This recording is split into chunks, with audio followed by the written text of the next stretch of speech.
Okay, so if you remember yesterday, the end of last week, so we did not finish the Dvar Malchut. This is a speech of the Lubavitcher Rebbe, which was given in 1991. So we didn't finish it. So we're near the end, and it's relevant to what we're learning now, so we can finish it. So here we go. Ready? Let's go. Excuse me 1 second. Mizeh yeshno gam limud miuchad. Here there is also a special teaching ba'avodah in how do you say, disseminating, spreading out, hafatzat amayanot achutza, to spread out the teachings of Chassidut outward. Okay, the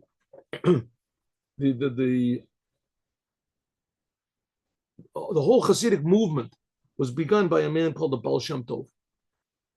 And the purpose of the Hasidic movement was that Judaism was at a low point. This is about 300 years ago. That it was right after the Khmelnytsky massacres. Jews were murdered in the tens of thousands. There's Jews in Europe and Ukraine especially, tens of thousands. And also there was what was called the Enlightenment movement, Haskalah. Jews were starting to leave Judaism for intellect.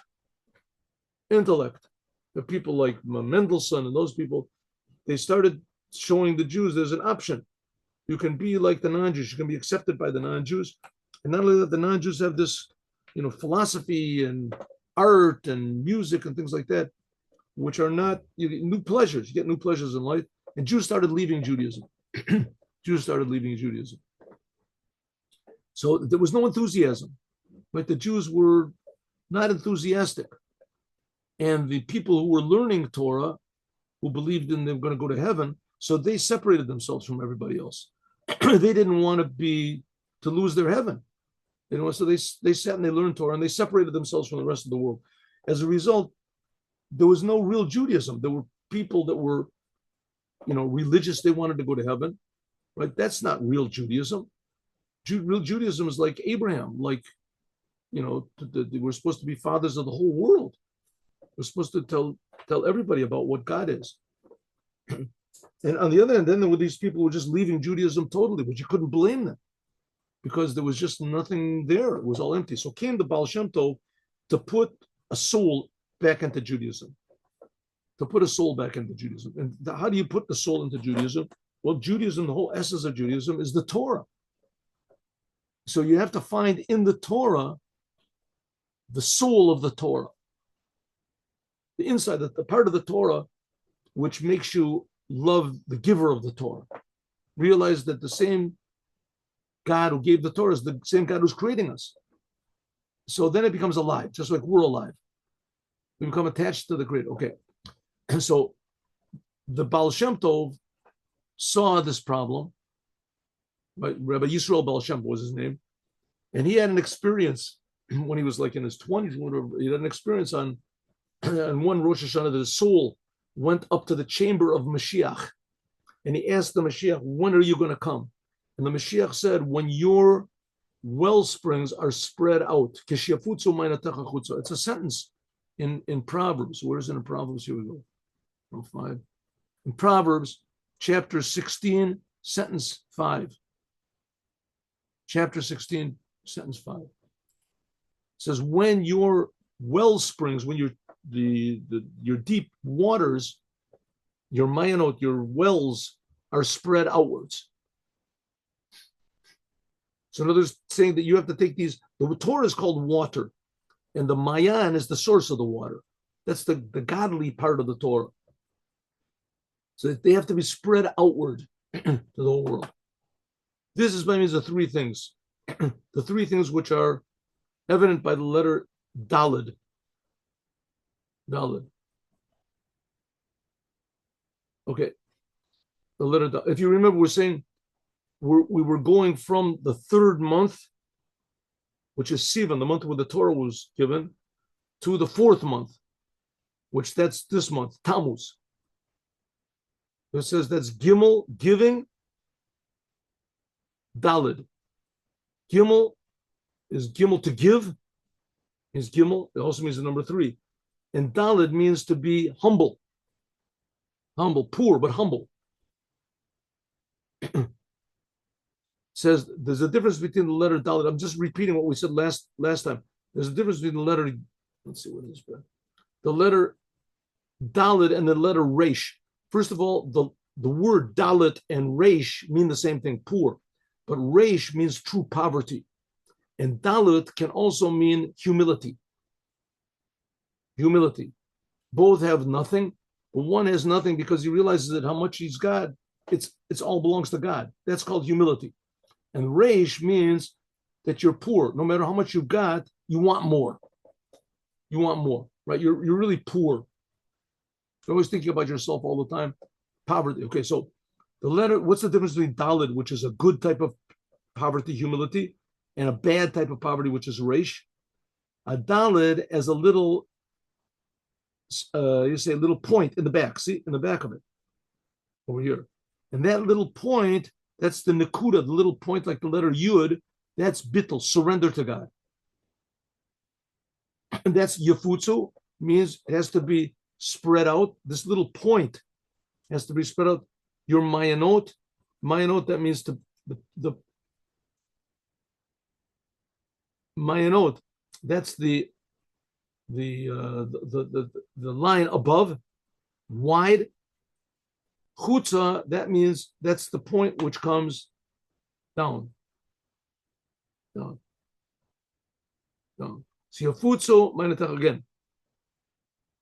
It says Yafutsu should be spread out. This little point, Mayanotech, your well springs. That's the upper line, and the Dalid. Chutza means coming down to the lowest of lowest, from above to below. So take the deepest ideas of Torah and try to make them relevant to day-to-day life so that everyone will be understanding. L'kol Rosh, first of all, a Jew has to be in a set situation of Yafutsu. What does it mean, Yafutsu? To spread out. Spread out means Mitziuto, his whole being has to be a being of spreading out. You have nothing of your own. Mitziut shemefitza elokut. Your whole being is just to advertise godliness. Ubaofen, in a way, shalamaylam and medida bagbala, in a way which is above any limitation. Yafutza lo agbalot. Every moment of your life, you have to be an advertisement that for your creator. You're being created every moment. Why not advertise it? Lifnei she'omrim. Before you say this, lo ma hu tzarich lahafitz. Omrim lo mahu. Before you say any details about the person, tzarich lahafitz mayanot. He has to spread out the well springs. Where should he spread out these ideas of Chassidut? The ideas of Chassidut are what we're learning, what we learn in the morning. These are the very, practical ideas. Practical ideas. Where do you spread them out? You have to know, chutza, you have to know. Shemiyad, and immediately. Kashu kam b'boker. As soon as you wake up in the morning. O lifnei she'osa et avodat pratiyot. Before you do any service of God or you realize even who you are, your whole existence is just to spread out Judaism.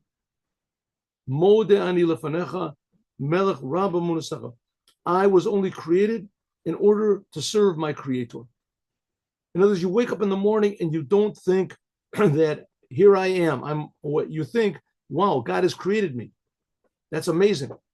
But thank you, God, you created me. In Pirusha doesn't mean Shehu Metziut Atzmo. It doesn't mean that you are an existence in yourself when you say Mode'ani. I am grateful to you, God. The first thing a Jew says when he wakes up in the morning is supposed to be the sentence Mode'ani Lefanecha. You can look in a siddur and see what it is. He's saying, I am grateful to you, God, a living King, that you have given me back my soul. Great is your faith. Metziut Zu, this is not, my whole existence is only to serve my creator. His whole being is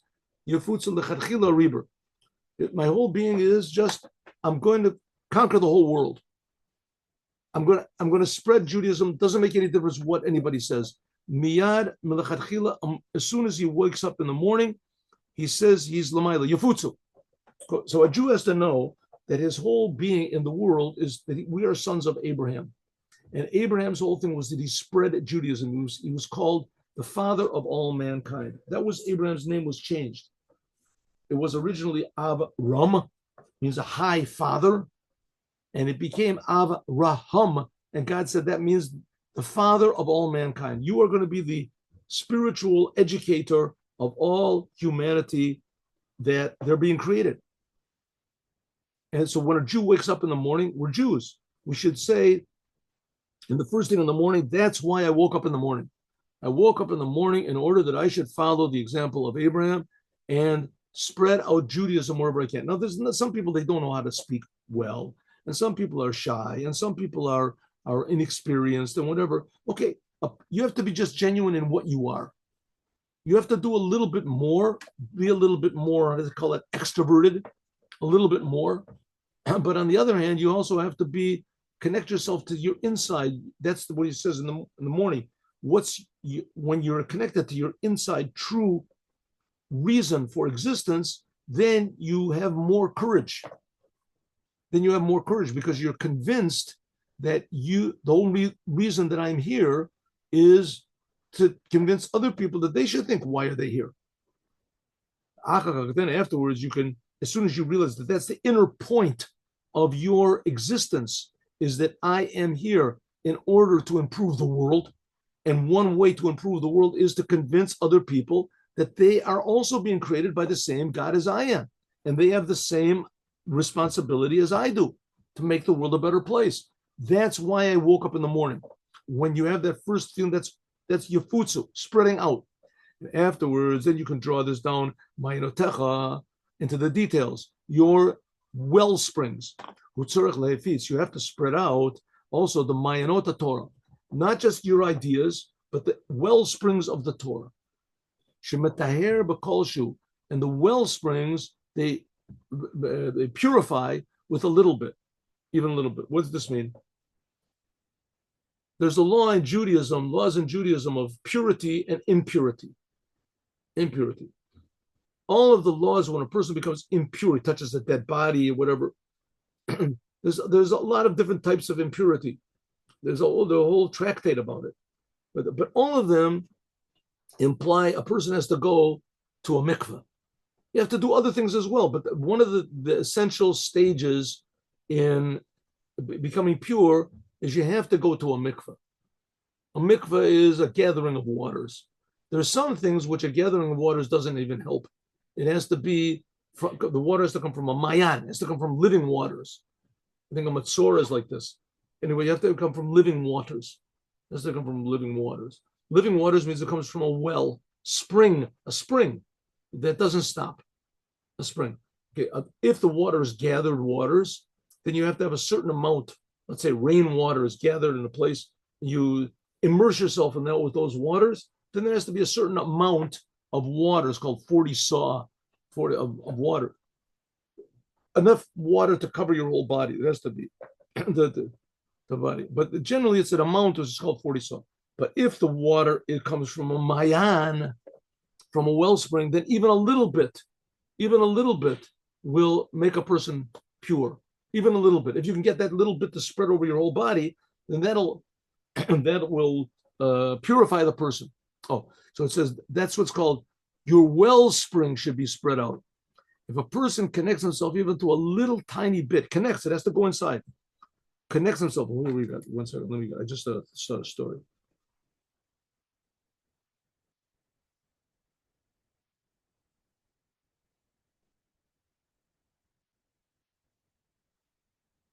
One side.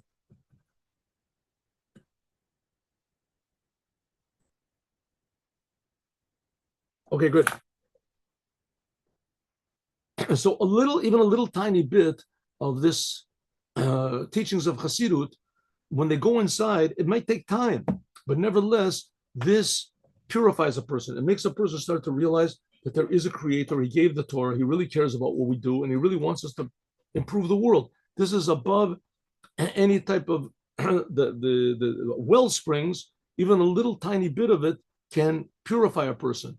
This is stronger than any other types of waters of a mikveh, and etc. And this little drop has to be spread outwards. First of all, going outward from yourself, from your little point of faith, and your connection to God in your intellect and in your emotions. First of all, fix yourself up, right? And then afterwards, you can fix up others. Okay, really, you don't have to fix up yourself totally. You just fix up, like the Rebbe said, if a person knows just Aleph Beit, that he should teach Beit to a person that only knows Aleph, right? So at least you fix yourself up a little bit, right? That little bit that's lacking by another person, spread that out to other people. But that doesn't in any way remove your obligation to fix yourself up.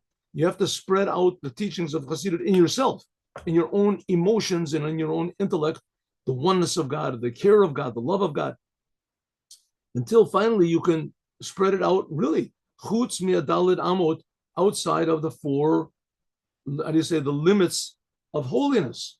What's outside the limits of holiness? In your business, in the street, how you talk to people, how you deal in the world. You become a natural, normal human being, that everything you do is according to the way that God wants, and you demonstrate to others that God is creating them as well, and that God wants them to live an easy, free life, but according to the Torah. Beit HaKnesset, in the yeshiva, in the place of prayer, in the place of learning, until chutza, until a person goes really outside, that there's nothing lower than it, right? Spreading Judaism into bars and the discotheques and the crazy places, right? It has to be according to the Torah. Al derech, like the story which is known about a chassid, that he went in the street. Here's an example. In Russia, you had to have a identification card. And then you had to have permission to be in whatever city you were in. You had to have permission to be there, especially the Jews. So a Jew was coming back from a Farbringen. He was coming back from a Farbringen, and in the Farbringen, they drank a little bit, and so he was a bit inebriated. And he was walking in the streets, and he was stopped by a policeman. And the policeman said, it says, okay, so it says, let's not jump the gun. It says, once you have to not reckon with any limitations. And like the story about this chassid, that's a true chassid. He was once walking on the street, and there was a danger. What was the danger? A shoter, a policeman at Saroto, stopped him and asked, "Kta idiot, idiot." In Russian, "Kta" means who, "idiot" means is going. Who's going? Who goes there? Who shiv? And he answered back, "Bittel idiot." He said, "Bittel is going here. Surrender to God is going here. Like nothingness is going walking." Who shiv? And he answered back, he just finished a Hasidic Farbringen, and he really felt that he was being created by God, and he was nothing in himself. His whole being was just doing what God wants. Bittel idiot. He said bittel means surrender to God. Surrender to God is going here. That's who's going here. Shakom Etziyoto, that all of his being was just bittel, surrender to God. That's who he was. And the policeman let him go. But according to this, but on the other hand, he answered him back in Russian.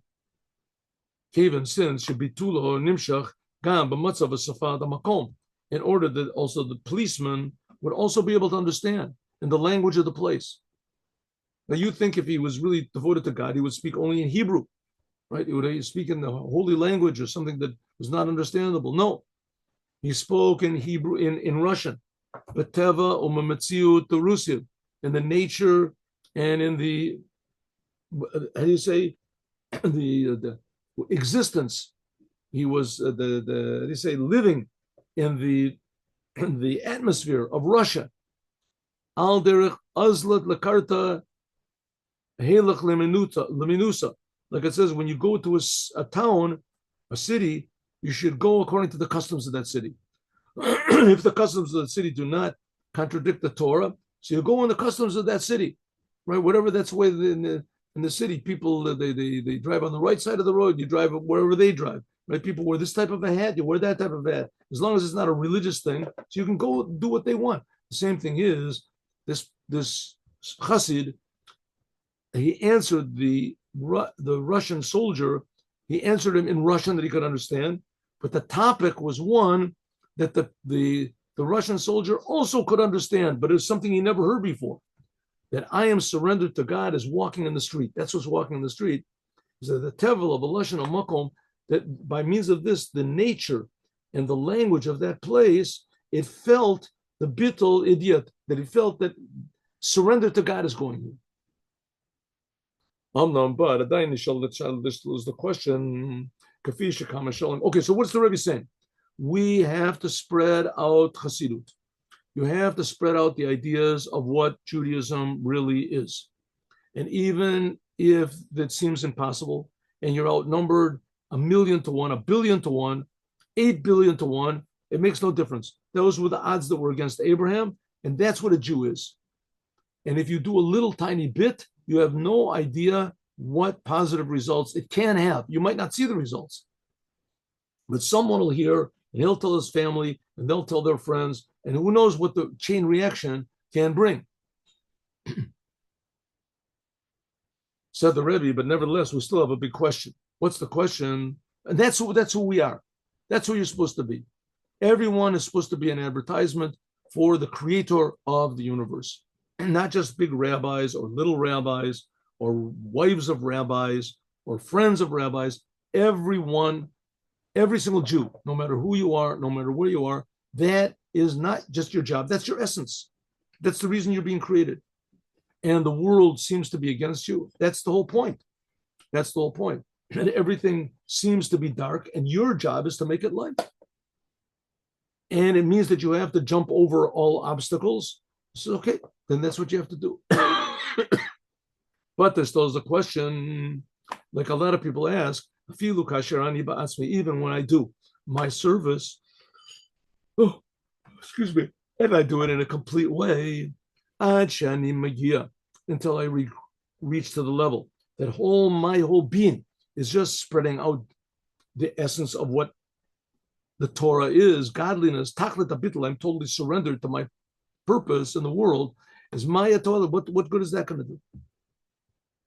Why would you ask a question like that? Here, the Rebbe just told us what. Said, come on, let's live in a real world. Here we're together with the Rebbe, we're sitting and learning. There's how many people in the class? 3 people, 50 people, 100 people, right? Well, 100 people are going to go against 8 billion people. That's insane. That makes no sense. You are the smallest of all the nations. But Olam Saviv, in the world around us, Yeshnam Shivim, almost there's what's called 70 nations, that they are Riboy Atzum, that they have a tremendous majority, Bekamut, Be'erech, Lahachbasha Oto. Achat, I'm sorry. I'm sorry, I misread. They are a tremendous majority in number, in quantity compared to the kivsa achas, compared to the one sheep, which is the Jewish people. It says one of the proofs that Judaism is true, one of the proofs is that the nations have been trying to destroy us since the time of Abraham, basically.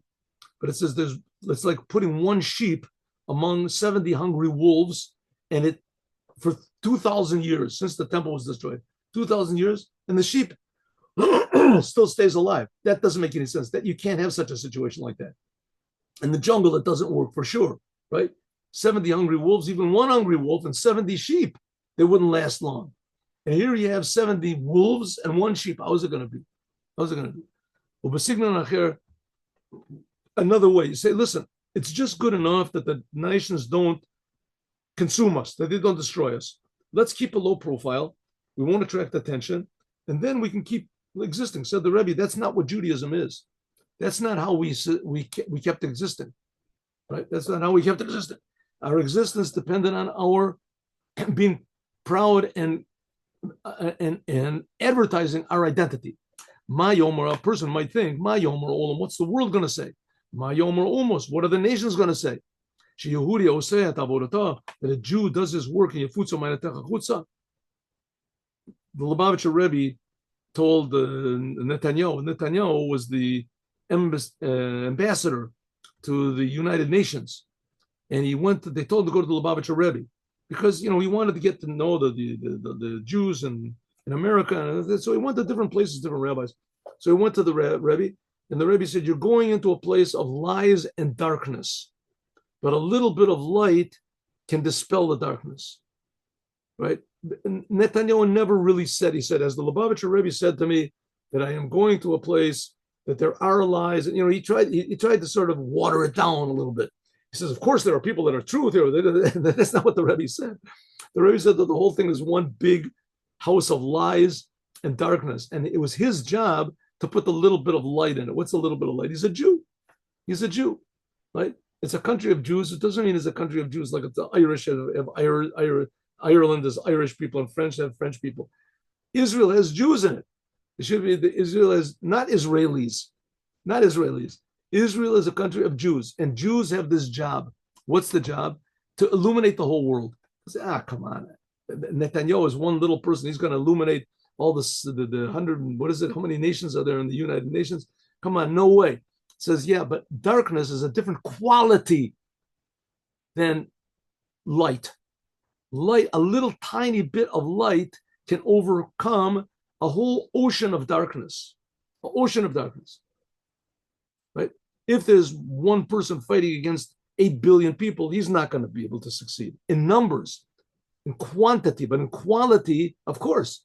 If you're not looking for a physical victory, you're looking for, you want to call it a spiritual, a godly victory, you're just convincing people of who they are. They're creations of God. You have to be that little bit of light. A person might think, what's the world going to say? What are the nations going to say? That a Jew is doing his work of spreading out godliness. And especially, you want the Geula to come, the future redemption to come. Even talking about Moshiach, who wants to do that?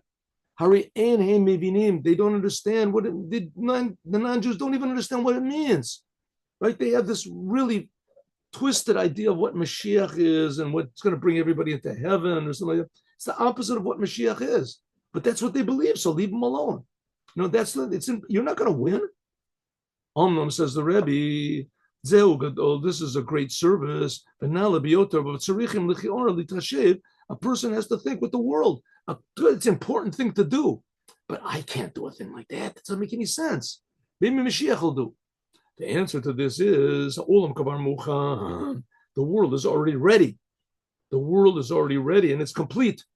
When a Jew does his work what he should, and he doesn't reckon with all of his measurements and his thoughts and his worries, and together this, he does what he's supposed to do, but he does it in a way that is natural in the world. You'll see how the world, nature, the world itself and the nations of the world, they will help him. Afilu, even once, it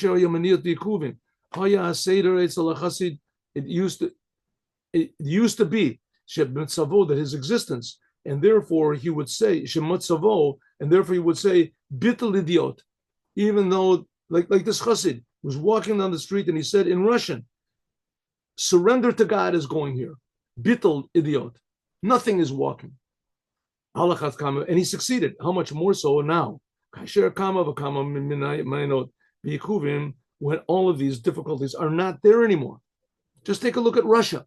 Who would dream that communist Russia would fall? That communist Russia, communist Russia would help to build Chabad houses, would invite Jews to come in from outside in order to spread Judaism. Who would believe such a thing like that? It's impossible. But it happened. It happened. So the Rebbe is taking care, removed a lot of the problems.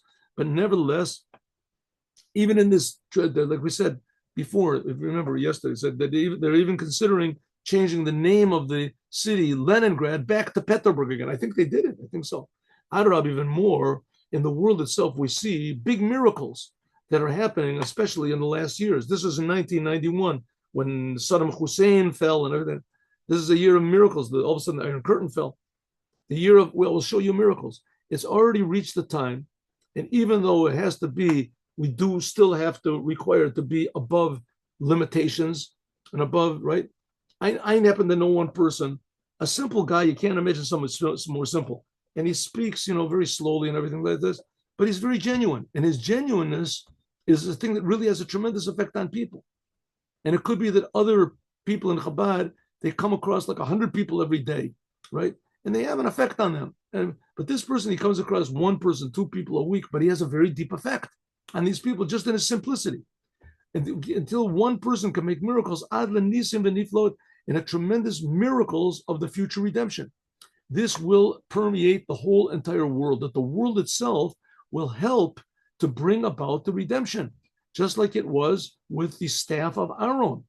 The staff of Aaron, you saw all of the stages of the miracle, and every stage itself was a miracle, right? There were flowers, there were buds, there were fruits, even though the main thing was just the fruits in the end. But every step became a miracle. In other words, nature itself will become fruits above nature. Al derech, similarly, and we're almost finished, but we're not going to finish. Okay. So you know what? Let's stop here. Can we stop this? Right. Okay, let's just finish this one paragraph. Al derech, like it was in going out of Egypt. In the days of going out of Egypt, it says in the prophet Micha, says just like when the Jews left Egypt, the Jews are a miraculous people. The Jews are based on miracles. The Jews are based on miracles in this physical world. Just like going out of Egypt, God, the prophet Micha says in the days of Moshiach, that's like the days of going out of Egypt, I will show you miracles. In addition to all the miracles that were back then going out of Egypt, but I mean, that's what Mitzrayim says they took out of Egypt all of the sparks of holiness in such a way, Shagam but it began with big miracles going out of Egypt. But it brought to eventually that in Egypt themselves, the Egyptians themselves, they helped the Jews to go out. And they gave to the Jews things that the Jews didn't even ask for. It says they gave them vessels, they gave them gold that the Jews didn't even take. How much more so in the future redemption, when it will be all amazing miracles that are going out of Egypt. So we're waiting, we're doing a little bit, but that little bit will bring amazing miracles, but we have to do our little bit. This will be a way that the world and nature itself will help us in regarding to actually what we should do. This, God willing, we're going to do tomorrow. Okay. We're going to do, remember,